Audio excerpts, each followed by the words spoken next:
Welcome back. ఏపీలో ఎన్నికల యుద్ధం పతాక స్థాయికి చేరుతోంది. అధికార విపక్షాలు ప్రచారంతో దూసుకుపోతున్నాయి. అటు అధికార పక్షం వైసీపీ మేమంతా సిద్ధం పేరుతో 21 రోజుల బస్సు యాత్ర చేపట్టినటువంటి విషయం తెలిసిందే. అటు టీడీపీ కూటమి ప్రజాగళంతో ప్రజల్లోకి వెళ్తున్నటువంటి పరిస్థితి చూస్తున్నాం. ఇక మేమంతా సిద్ధం సభలో నిన్న సీఎం జగన్ మాట్లాడుతూ ముఖ్యంగా టీడీపీ పైన చంద్రబాబు నాయుడు పైన పలు విమర్శలు చేశారు.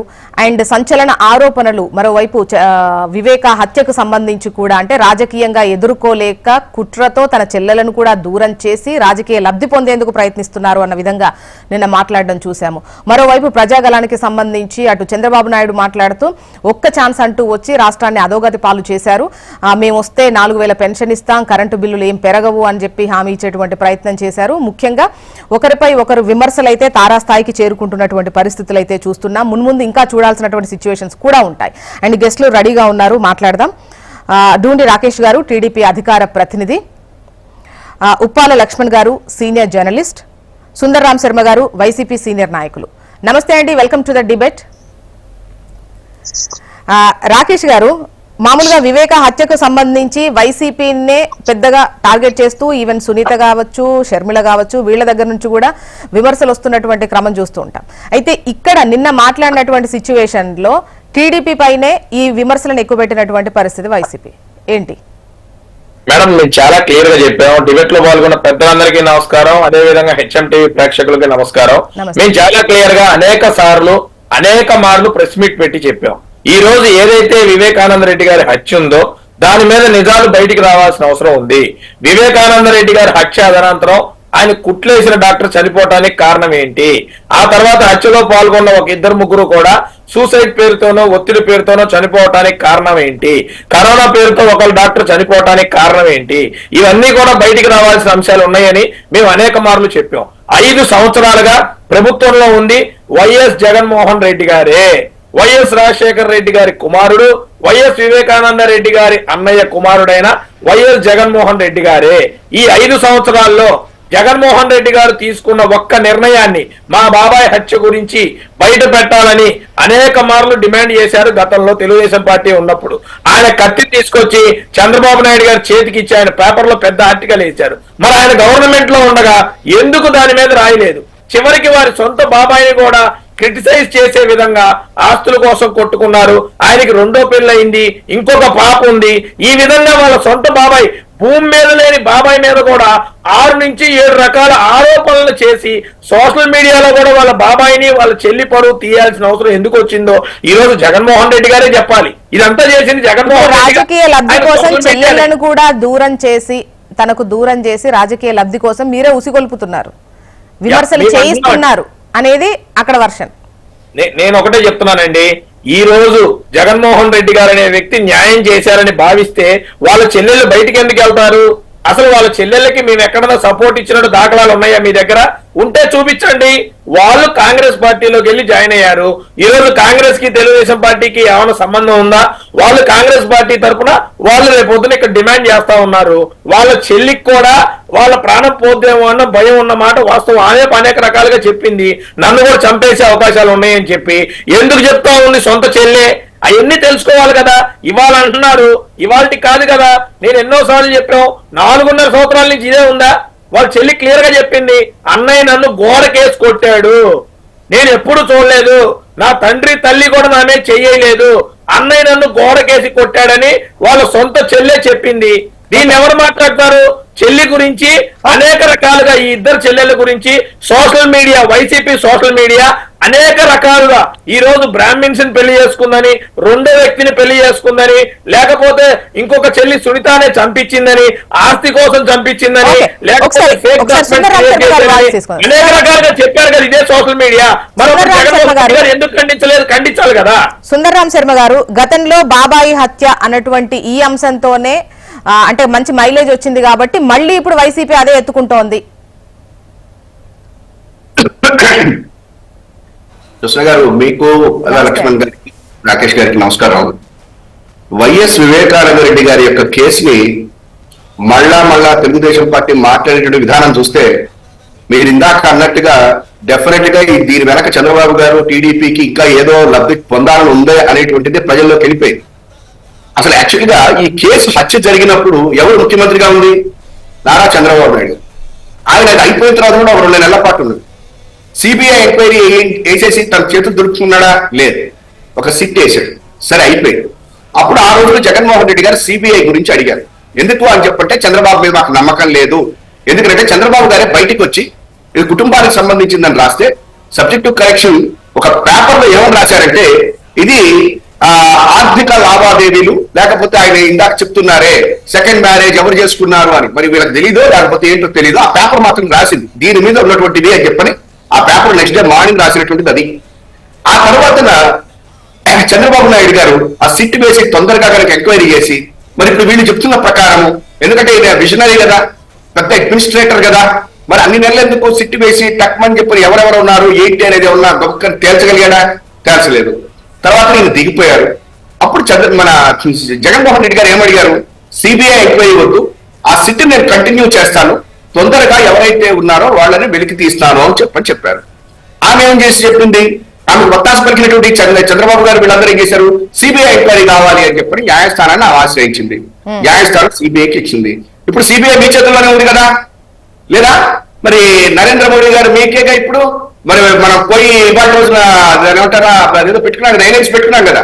ఆయన ఢిల్లీ వెళ్ళాడు, ఈయన ఢిల్లీకి ఈయన దగ్గరికి వచ్చిందో మొత్తం మీద పెట్టుకున్నారు కదా. వాళ్ళ కేంద్ర సంస్థ కదా సిబిఐ. ఇంకా దాన్ని వచ్చిన తర్వాత కూడా ఇక్కడ కూర్చుని ఎంతసేపటికి కూడా జగన్ గారు ఏం చేశారు? వాళ్ళ చెల్లెమ్మ అడుగుతోందంటే చంద్రబాబు నాయుడు గారు మామగారు చెప్పారు, చంద్రబాబు నాయుడు గారి బావమరిది హరికృష్ణ గారు చెప్పారు ఈయన గురించి, వాళ్ళ తమ్ముడు గారు చెప్పారు. ఇవన్నీ చెప్తే రాజకీయాల్లో ఇవన్నీ మాట్లాడతావా? ఇవి మాట్లాడతాడు. ఇది చంద్రబాబు నాయుడు గారి తెలుగుదేశం పార్టీకి నేను ఇదే అనుకున్నాను.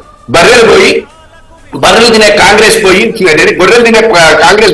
బర్రెలు తినే బాబు వచ్చాడు అని అంత దోచుకున్నాడు అని. ఇప్పుడు సునీత కానివ్వండి, షర్మిల కానివ్వండి, అంటే వైసీపీలో వాళ్ళకి అన్యాయం జరుగుతోంది. ముఖ్యంగా అన్న దగ్గర నుండి న్యాయం జరగకపోవడం వల్లే వాళ్ళు బయటకు వచ్చి మాట్లాడుతున్నారు, వేరే పార్టీలో చేరుతున్నారు, పోనీ వాళ్ళ రక్షణ కోసం ఇతర పార్టీలను ఆశ్రయిస్తున్నారు అన్నటువంటిది ఇప్పుడు ఇంతకుముందు రాకేష్ గారు మాట్లాడినటువంటిది. అట్లాంటప్పుడు సపోర్ట్ చేయకుండా ఎట్లా ఉంటారు అనేది. ఇప్పుడు ఏమిటి సపోర్ట్ చేయటం ఏంటండి? ఇది ఎవరు రాజకీయాలా లేకపోతే ఇంట్లో పడాలి? ఇప్పుడు చంద్రబాబు నాయుడు గారి యొక్క ఇప్పుడు వాళ్ళందరూ కూడా వేరే పార్టీలో ఉండి ఆయనకున్నటువంటి ఇది వాళ్ళ తిడతారు, మళ్ళా వచ్చి కలుస్తారు. ఏంటి మీరు అంటుంటే ఇందాక ఆయన అన్నది 2 చెల్లెళ్ళు బయటకు వచ్చారా? ఈ రాజకీయంలో వాళ్ళిద్దరు చెల్లెళ్ళకి న్యాయం జరిగింది లేక వాళ్ళిద్దరికి సంబంధం లేదంటే చంద్రబాబు నాయుడు గారు న్యాయస్థానాలు వెళ్తున్నారు కదా. అంటే ఇవన్నీ న్యాయస్థానాలు నిర్ణయిస్తాయా లేకపోతే చంద్రబాబు నిర్ణయిస్తాడా? ఇంకొకటి, ఆ చెల్లెళ్ళు బయటకు వచ్చేసి మాకు అన్యాయం జరిగింది, మాకు ప్రాణరక్షణ లేదు అని చెప్పంటే నీకు తీసుకుని న్యాయస్థానంలో వేసి వాళ్ళకి ఏం ప్రాణరక్షణ కావాలో వాళ్ళు చూసుకోవాలి. రెండోది, మనం మాట్లాడుతున్నది ఎంత దారుణం అయిపోయిందంటే ఆంధ్రప్రదేశ్ రాష్ట్రంలో అసలు ఏదో ఒకటి ఇటువంటివే పట్టుకునే చంద్రబాబు నాయుడు మాట్లాడతారు తప్ప మేనిఫెస్టో గురించి మాట్లాడు. తను రాష్ట్రానికి ఏం చేశాడో ఎప్పుడు చెప్పు, లేకపోతే తన యొక్క వైఫల్యాలన్నింటినీ కప్పిపుచ్చుకుని ఏదో ఒక ఇష్యూ. నేను ఇవాళ ఒకటే అడుగుతున్నా, ఈ రాష్ట్ర ఎజెండా వైఎస్ వివేకానంద రెడ్డి గారి హత్య జరుగుట ఖండిస్తూనే అది మనకి ఈ రాష్ట్ర ఎజెండా కాదు. దాన్ని సిబిఐ తెలుస్తుంది, న్యాయస్థానాలు తెలుస్తాయి. అంతేగాని రాజకీయ పార్టీలు, ఈ చంద్రబాబు నాయుడు, ఈ ఎల్లో పత్రికలు వీళ్ళు కాదు తేల్చాల్సింది, అది న్యాయస్థానం తెలుస్తుంది. రెండోది, ఇవాళ నేను ముఖ్యంగా మేమంతా సిద్ధం సభలో జగన్ గారు, సీఎం జగన్ గారు మాట్లాడినటువంటి తీసుకునే మనం మాట్లాడుకుంటున్నాం. ఇవాళ యాక్చువల్ గా చంద్రబాబు నాయుడు మాట్లాడినటువంటి విషయం మీద కాకుండా ఇప్పుడు ప్రస్తావన తీసుకొచ్చిందే వైసీపీ నుంచి కదా. ఒక్క నిమిషం ఇప్పుడు ఇవాళ రోజున మీరు ఇట్లా మధ్యలో కొంచెం ఇది చేయదు దయచేసి. ఇప్పుడు ఇవాళ రోజున ఒక్క విషయం, ఇవాళ వివేకానంద రెడ్డి గారి కేసు అనేటువంటిది రాష్ట్ర ఎజెండా కాదు, దాన్ని నిర్ణయించాల్సింది హత్య. రెండోది, ఎవరైతే చంపాడో, ఎవరైతే ఇవాళ రోజున అప్రూవర్ కింద ఉన్నాడో ఆయన మీ ఛానల్స్ లో టీవీలో కూర్చుని స్పష్టంగా చెప్పాడు, ఎట్లా చేశాడు, ఏం చేశాడు చెప్పాడు. చెప్పిన తర్వాత దాన్ని సిబిఐ ఎంక్వైరీ చేసుకోవాలా, న్యాయస్థానాలు పరిగణలోకి తీసుకోవాలి. రెండోది, మీరేమంటున్నారు, ఇవాళ జగన్ గారు చెప్పారు అని. అవును, ఆ రోజు ఆ చర్యల్ని చూపిస్తున్నారు. నిన్న ఈనాడు ఏం రాశారు? కడప సీటుని ఖాళీగా ఉంచారు, పరిస్థితులు ఎట్లా ఉంటాయో తెలియదు, సునీతమ్మ గారు కానీ సౌభాగ్యమ్మ గారు కానీ ఇందులోంచి పోటీ చేసేటువంటి అవకాశం ఉంది అంటే ఈ రకమైన హత్యలలో ఉన్నటువంటి వాళ్ళని సీట్లు ఇచ్చుకునేటువంటి దౌర్భాగ్య దీనహీన రాజకీయ పార్టీ తెలుగుదేశం పార్టీకి ఉన్నప్పుడు మాట్లాడకపోతే ఎట్లా అవుతుంది? ప్రజలకు చెప్పక్కర్లేదా? ఇవాళ సునీత గారైనా ఒక్క నిమిషం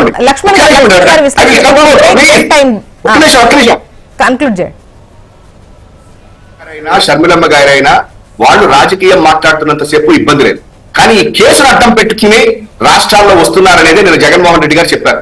ఎవరికి నా చెట్టగాన్ని కూడా తీసుకుని వెళ్ళారు. చంద్రబాబు చేసింది అదే. ఆ రోజున ఎన్టీఆర్ వెన్నుపోటు పోరాటం కోసం కుటుంబం మొత్తాన్ని తన పక్కన పెట్టుకున్నాడు.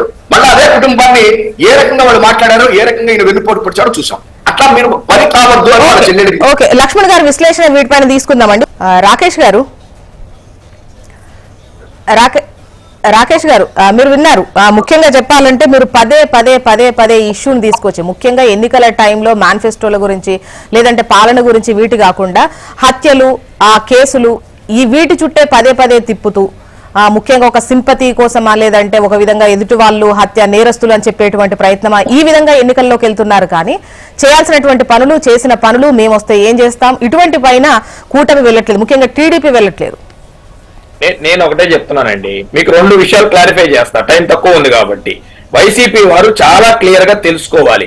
ఎలక్షన్ నోటిఫికేషన్ రిలీజ్ అయిన తర్వాత, ఎలక్షన్ కోడ్ అమల్లో ఉన్నప్పుడు మార్చి 15, 2019 వీరి వివేకానంద రెడ్డి గారు మర్డర్ జరిగింది. ఎలక్షన్ జరిగింది ఏప్రిల్ 11వ తారీఖు, అంటే ఎలక్షన్ గెజిట్ రిలీజ్ అయింది 18వ తారీఖు మార్చి. సో ఇదంతా కూడా మీరు అర్థం చేసుకోవాల్సింది ఏంటంటే, ముఖ్యమంత్రిగా చంద్రబాబు నాయుడు గారు ఉన్నారు అని చెప్పడానికి మటుకే ఎలక్షన్ కోడ్ రిలీజ్ అయిన తర్వాత మా చేతిలో పవర్ లేనప్పుడు, ఎలక్షన్ కమిషన్ అండర్ లో ఉన్నప్పుడు వాళ్ళు ఇష్టం వచ్చినట్టు కూడా చేయడం జరిగింది. 18వ తారీఖున గెజిట్ రిలీజ్ అయింది. ఆ తర్వాత ముఖ్యమంత్రిగా ఏ అధికారం ఉంది? అయినా సరే సిబిఐ కావాలని అడిగారు అంటున్నారు. సిబిఐ కావాలని అడిగింది, డెడ్ బాడీ ముందు పెట్టుకొని అడిగింది జగన్మోహన్ రెడ్డి గారే. జగన్మోహన్ రెడ్డి గారు వారి కుటుంబ సభ్యులందరినీ కూడా పెట్టుకొని దీని మీద సిబిఐ ఎంక్వైరీ కావాలి, ఎందుకంటే లోకల్ పోలీస్ ఇన్వాల్వ్మెంట్ ఉండకూడదు, లోకల్ పోలీస్ ఇన్ఫర్మేషన్ ఉండకూడదు, కేవలం సిబిఐ ఉండాలన్నారు. కానీ జగన్మోహన్ రెడ్డి గారు ముఖ్యమంత్రి అయిన తర్వాత సిబిఐని ముప్పు తిప్పులు పెట్టారు, గెస్ట్ హౌస్ల మీద దాడి చేయించారు. కనీసం వాళ్ళ తమ్ముడైన ఎంపీ అయిన అవినాష్ రెడ్డి గారిని అందరం కూడా చూస్తూనే ఉన్నాం. హాస్పిటల్లో తల్లి బాలేదని చెప్పి డ్రామాలు ఆడిన వ్యక్తి ఎవరో అందరికీ తెలుసు. వీటన్నిటి గురించి మాట్లాడకుండా మేనిఫెస్టో అన్నారు. ఒక్క నిమిషం మళ్ళీ తీసుకుంటాను. ఒక్క నిమిషం. లక్ష్మణ్ గారు మీరు చూస్తున్నారు అంటే గత ఎన్నికల్లో జరిగిన కేసు స్టిల్ ఇప్పటికీ ఎన్నికల ప్రచారంలో ఒక భాగంగా కనిపిస్తోంది అన్ని పార్టీలకు, 2 పార్టీలకు. లక్ష్మణ్ గారు, నా వాయిస్ వస్తుందా మీకు? చెప్పండి మీ అభిప్రాయం.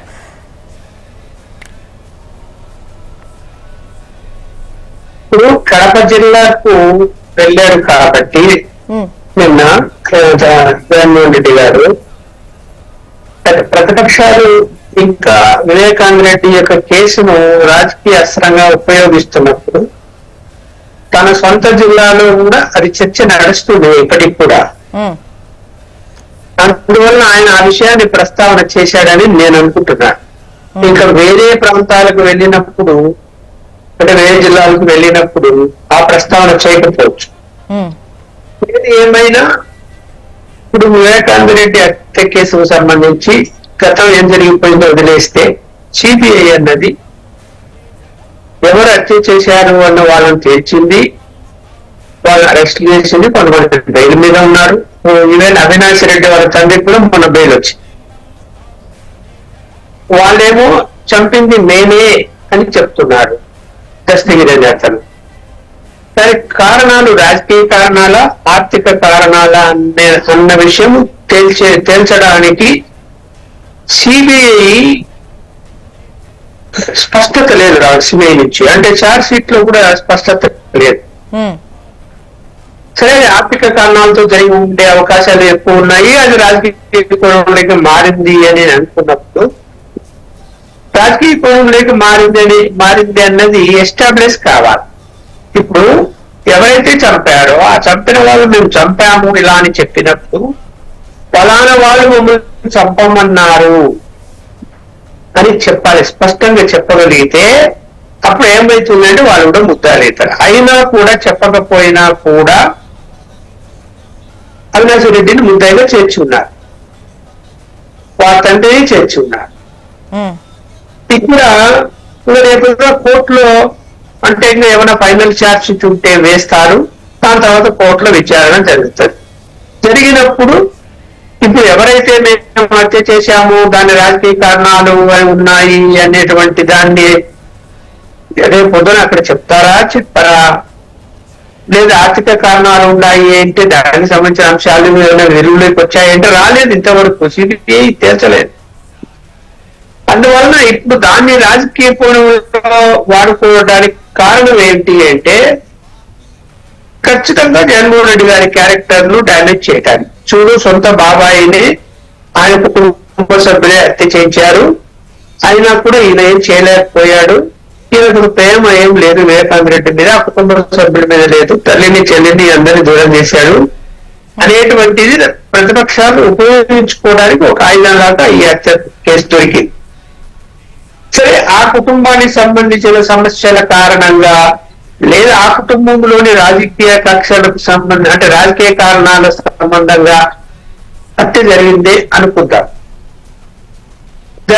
అనుకున్నప్పుడు ప్రతిపక్షాలకి విమర్శకు అది ఉపయోగపడుతుంది. కానీ అది పెద్ద ఇప్పుడు మా జిల్లాలో, కడప జిల్లాలో వ్యాక్సిన్ సంబంధించినటువంటి హత్యలు జరగడం, చంపుకోవడాలు, కేసులు పెట్టుకోవడాలు, అందులో తప్పుడు కేసులు పెట్టడాలు,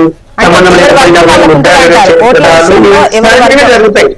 ఓకే, ఎవరి వర్గం వాళ్ళకు ఉంటది అంటారు ఓట్ల విషయంలో. ఇక్కడ ఎవరు ఈ వివేకానంద రెడ్డి హత్య కేసు ప్రస్తావన చేసినా చేయకపోయినా దాని ప్రభావం వలన ఓట్లు మారిపోతాయనో, జగన్మోహన్ రెడ్డికి వ్యతిరేకం అవుతాయనో అని భావిస్తే పొరపాటు. అది జరగదు. అక్కడ ఏంటంటే ఆ కుటుంబం మీద, సరే వివేకానంద రెడ్డి మీద వ్యక్తిగతంగా ఆయన మీద అభిమానులు కొంతమంది ఉన్నారు. ఎందుకంటే రాజశేఖర రెడ్డి గారు ఆయన ఎంపీ అయినా ఎమ్మెల్యే అయినా కూడా నియోజకవర్గ బాధ్యతలు వివేకానంద రెడ్డికి అప్పగించి ఉన్నాడు. చాలా కాలంగా వివేకానంద రెడ్డి జనంలో ఉంటూ వాళ్ళకి అనేక సహాయాలు చేస్తూ ఆయన వ్యక్తిగతంగా ఇమేజ్ పెంచుకున్నాడు. ఆయన అంటే అభిమానించే వాళ్ళు ఉన్నారు. వాళ్ళ శాతం ఎంత ఉంటుంది? వాళ్ళు ఏదైనా కోపంతో చంపించారు అని చెప్పి వ్యతిరేకంగా ఓట్లు వేస్తే వేయించాము. కానీ జగన్మోహన్ రెడ్డి గారు పులివెందుల నియోజకవర్గంలో ఓడిపోయేంత పరిస్థితి నాకైతే కనిపించడం లేదు. అంటే ఈ కారణంగా ఇతర అనేక కారణాలు ఉన్నాయి, వైఫల్యాలు ఉన్నాయి, ప్రభుత్వ వైఫల్యాలని చెప్తున్నాయి ప్రతిపక్షాలు, అసలు ఏం చేశారని చెప్తున్నాయి. ఇప్పుడు అభివృద్ధికి తీసుకున్నప్పుడు కడప జిల్లాలో లేదా పులివెందుల లేదా కడప జిల్లాలో అభివృద్ధి గురించి ఆయన ముఖ్యమంత్రి జగన్మోహన్ రెడ్డి గారు 5 సంవత్సరాల్లో తీసుకునేటి చెప్తే కదా ఇక్కడ చాలా ఉన్నాయి వాళ్ళు చెప్పుకోవడానికి. అంటే అక్కడ అసంతృప్తి మనకేం కనపడదు. వ్యక్తిగతంగా ఎవరికైనా సహాయ సహకారం చేశాడా లేదా అంటే చాలా మంది చేశారని చెప్తున్నారు, చేయలేదని ఎవరేం చెప్పడం లేదు. ఒకవేళ అలా చేసి ఉంటే అక్కడ ప్రజల అభిమానం చూడగొనకుండా ఉండింటే ఓడిపోతాడు, అది వేరే అంశం.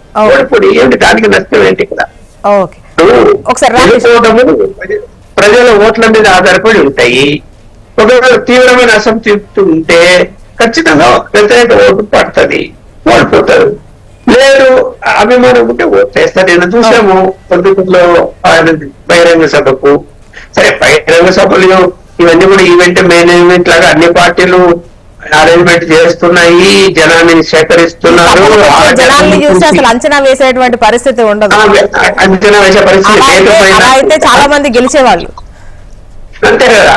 లేకపోయినా కూడా నేను ఆ జిల్లా వాడికి ఏం చెప్తున్నానంటే అంత సులభంగా పులివెందుల నియోజకవర్గంలో జగన్మోహన్ రెడ్డిని ఓడించే పరిస్థితి. రాకేష్ గారు, ఇప్పుడు ముఖ్యంగా నిన్న కడపకు వెళ్లారు కాబట్టి, ప్రొద్దుటూరులో మాట్లాడారు కాబట్టి, కొన్ని రోజులుగా ఈ వివేక హత్యకు సంబంధించి పదే పదే ఆరోపణ చేసేటువంటి ప్రయత్నం చేస్తున్నారు. ఆల్రెడీ సిబిఐ హ్యాండ్ ఓవర్ లోనే ఉంది, కేసు నడుస్తోంది. ఒకవైపు అక్కడ వర్కౌట్ అవ్వట్లేదు అని చెప్పేసి ఇటు హైదరాబాద్ కు సిబిఐకి షిఫ్ట్ చేసినట్టు, తెలంగాణ సిబిఐకి షిఫ్ట్ చేసినటువంటి సిచ్యువేషన్ ఉంది. సో వాళ్ళ చేతుల్లో ఏం లేనటువంటి పరిస్థితుల్లో కూడా కావాలనే బురద జల్లే ప్రయత్నం చేస్తున్నారు. అక్కడ ఒకవైపు విచారణ జరుగుతున్నా కూడా ఏం చెయ్యట్లేదు అనేది ఒకటి ప్రభుత్వానికి ఆపాదిస్తున్నారు అనేది. నేను ఒకటే చెప్తున్నానండి, అసలు గుండెపోటని చెప్పిన వ్యక్తి ఎవరు? గుండెపోటని చెప్పి పదే పదే గుండెపోటని ప్రెస్ ముందుకు వచ్చి గుండెపోటని చెప్పి ఈ రోజు సిబిఐకి అవినాష్ రెడ్డి గారి నాన్నగారిని ఎందుకు అరెస్ట్ చేశారు? అవినాష్ రెడ్డి గారిని ఎంక్వైరీకి పిలిస్తే ఎందుకు రావట్లేదు? ఎంక్వైరీకి పిలిచినప్పుడే మా అమ్మకు ఆరోగ్యం బాగాలేదని కర్నూలు హాస్పిటల్లో దాచిపెట్టి ఆ కర్నూలు హాస్పిటల్ బయట ఎందుకు హైడ్రామా క్రియేట్ చేయాల్సి వచ్చింది? మీరు వెళ్ళి అటెండ్ అవ్వచ్చు కదా. ఎందుకు యాంటిసిపేటరీ బెయిల్ అప్లై చేసి యాంటిసిపేటరీ బెయిల్ వచ్చిన తర్వాత ఎందుకు వెళ్ళారు? నిజంగా మీ దగ్గర ఏ తప్పు లేకపోతే ఎందుకు భయపడ్డారు? అంటే రాకేష్ గారు ఒకవైపు అది అంటే కేసు జరుగుతోంది, విచారణలకు వెళ్తున్నారు, కొన్నిసార్లు అబ్సెంట్ అవుతున్నారు, వెళ్తున్నారు, జరుగుతోంది విచారణ, అయినా కూడా అసలు జరగనివ్వట్లేదు, చెయ్యనివ్వట్లేదు అని చెప్పేసి అటు సీఎం జగన్ కు ఆపాదిస్తున్నారు అనేది వాళ్ళ వర్షన్. మేము కూడా అదే చెప్తున్నామండి. సీఎం జగన్మోహన్ రెడ్డి కేసును ముందుకు నడపనీయట్లేదు. 5 సంవత్సరాల పాటు అతను ముఖ్యమంత్రిగా ఉండి ఈ కేసుకు అనేక రకాల అడ్డంకులు సృష్టించారు. సిబిఐ వాళ్ళు కడప వచ్చినప్పుడు, పులివెందులు వచ్చినప్పుడు వారికి పూర్తిగా సహకరించలేదు. సిబిఐ వాహనాల మీద, గెస్ట్ హౌస్ల మీద దాడి జరిగిన సంఘటనలు మన దగ్గర ఉన్నాయి. వీటన్నిటి మీద ఉన్నప్పుడు లోకల్ పోలీసు, ఈ రోజు అంటే ఎలక్షన్ కోడ్ ఉంది, లోకల్ పోలీసులు, లోకల్ ఎస్పీ ఆ రోజు ఎందుకు యాక్షన్ తీసుకోలేదు? వాళ్ళకి సరైన ప్రొటెక్షన్ ఎందుకు ఇవ్వలేదు? సిబిఐ అధికారులకు సహకరించకపోతే ఎందుకు దాన్ని సీరియస్ గా పరిగణించలేదు? ఇవన్నీ కూడా చెప్పాల్సిన అవసరం ఉంది. నేను ఎప్పుడో చెప్పాను, ఇప్పుడు సభల గురించి ఇందాక మనం మాట్లాడాం. ఆ సభల్లో జగన్మోహన్ రెడ్డి గారు దీని గురించి మాట్లాడారన్నారు. ఇందాక కూడా వైసీపీ ప్రతినిధి మాట్లాడుతూ దీని లబ్ధి కోసం అన్నారు. అసలు ఎవరు లబ్ధి పొందారు? బాబాయ్ హత్యతో లబ్ధి పొందిన వ్యక్తే జగన్మోహన్ రెడ్డి. బాబాయ్ హత్య జరిగిందని పారేసుకొని ముఖ్యమంత్రి అయిందే జగన్మోహన్ రెడ్డి, చంద్రబాబు నాయుడు గారు కాదు. లబ్ధి పొందిన వ్యక్తి జగన్మోహన్ రెడ్డి. ఆ విషయం గ్రహించాలి. అది చెప్పకుండా ఇప్పుడు మళ్ళీ బాబాయ్ హత్యతో లబ్ధి పొందడానికి ముందుకు వచ్చారంటే మేమెట్ట లబ్ధి పొందుతాం? మాకేం పని? చనిపోయింది ఎవరు కుటుంబ సభ్యులు. ఈ రోజు కూడా జగన్మోహన్ రెడ్డి స్టేజ్ మీద ఏం చెప్తా ఉన్నారు? నాకేం పాపం తెలియదు అని అన్నారు. ఇదేదో సిబిఐ దగ్గరికి వెళ్ళి నీ తమ్ముడిని చెప్పమను. ఎవరవుతున్నారు? రాకేష్ గారు ఎందుకు హైడ్రామా క్రియేట్ చేయాల్సి? నేను గుండెపోటుగా ఈ గుండెపోటు అనే మాట నా నోట్లో నుంచి ఎందుకు వచ్చింది? నాకు ఎవరు చెప్పించారు ఈ గుండెపోటు అనే మాట చెప్పను. ఎవరో పేరు శర్మ గారు ఒక్క నిమిషం. రాకేష్ గారు, మా కర్మ ఏంటంటే ఇవాళ రోజున సిబిఐ ఏం చేస్తుందో, కేంద్ర సంస్థలు ఏం చేస్తాయో, లేకపోతే ఆ రాష్ట్రానికి ఎటువంటి ఉంటాయో కూడా మేము తెలుసుకోలేక ఇక్కడ కూర్చుంటున్నాం. అది మా కర్మ. ఇవాళ సిబిఐ అనేటువంటి దాన్ని అడ్డం పడ్డారు. జగన్మోహన్ రెడ్డి గారి ప్రభుత్వం అడ్డం పడింది, నిలువున పడింది. ఏం మాట్లాడుతున్నామో కూడా మాకు తెలియనటువంటి పరిస్థితుల్లో మేము ఉన్నాం. ఇవాళ రోజున సిబిఐ అడ్డం పడుతుంది, లేకపోతే సిబిఐ నన్ను అరెస్ట్ చేస్తుంది అని జీవో తెచ్చినటువంటి ఆయన చంద్రబాబు నాయుడు గారు. అర్థమైందండి? ఇవాళ సిబిఐ గురించి మాట్లాడండి సార్. దేశం గురించి మాట్లాడటం చేతగాక ఇలాంటి మాట్లాడి చంద్రబాబు నాయుడు గారు ఏం చేశారో జనం అందరికీ తెలుసు. మీరు ఏం చేశారో చేతనైతే చెప్పండి. ఇంత చేతగానే వాళ్ళందరూ ఇదంతా మాట్లాడితే చంద్రబాబు నాయుడు సిబిఐకి మీ ప్రభుత్వం సహకరించిందా, సహకరించలేదా? సహకరిస్తే ఎందుకు కంప్లైంట్ కాలేదు? దాని గురించి చెప్పండి ముందు. మీరు చంద్రబాబు నాయుడు గారు జపం చేయడం తప్ప ఏం చేత కాదు మనకి. రాకేష్ గారు గురించి చెప్పండి.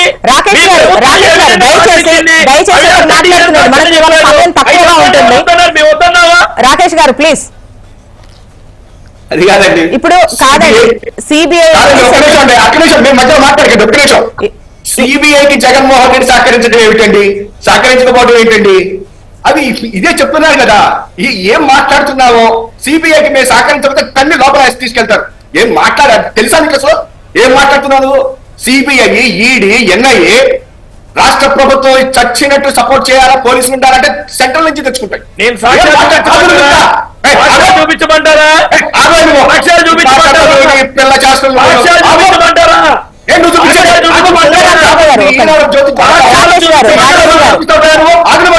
చూపించమంటారా? ఏటైనా సాక్ష్యాలు చూపించండి. మరి సాక్ష్యాలు చూపించాలి. ఎందుకు బాధ? పిల్లలందరినీ పట్టుకొస్తారు మా ముందుకి. వీళ్ళకి రాజ్యాంగం తెలియదు, కాన్స్టిట్యూషన్ తెలియదు. పిచ్చి పిచ్చి మాట్లాడి మా ముందు కూర్చుని ఇక్కడ మాట్లాడుతుంటారు. ఏంటో ఆధారం చూపించేది? నీ దగ్గర ఆధారం ఉంటే సిబిఐకి తీసుకెళ్ళి మోడీ గారికి మొత్తానికి ఈ అసలు సంబంధించి గతంలో పొలిటికల్ వాయిసెస్ వినిపిస్తున్నాయి. అయితే ఎంతవరకు ముఖ్యంగా ఈ రాజకీయ కోణంలో చూడొచ్చు, ఎంతవరకు ఈ ఎన్నికల్లో వర్కౌట్ అయ్యే ఛాన్స్ ఉంటే చూద్దాం. And thank you so much అండి డిస్కషన్ లో పార్టిసిపేట్ చేసినందుకు. రాకేష్ గారు, సుందరరాం శర్మ గారు, లక్ష్మణ్ గారు, థ్యాంక్ యూ అండి.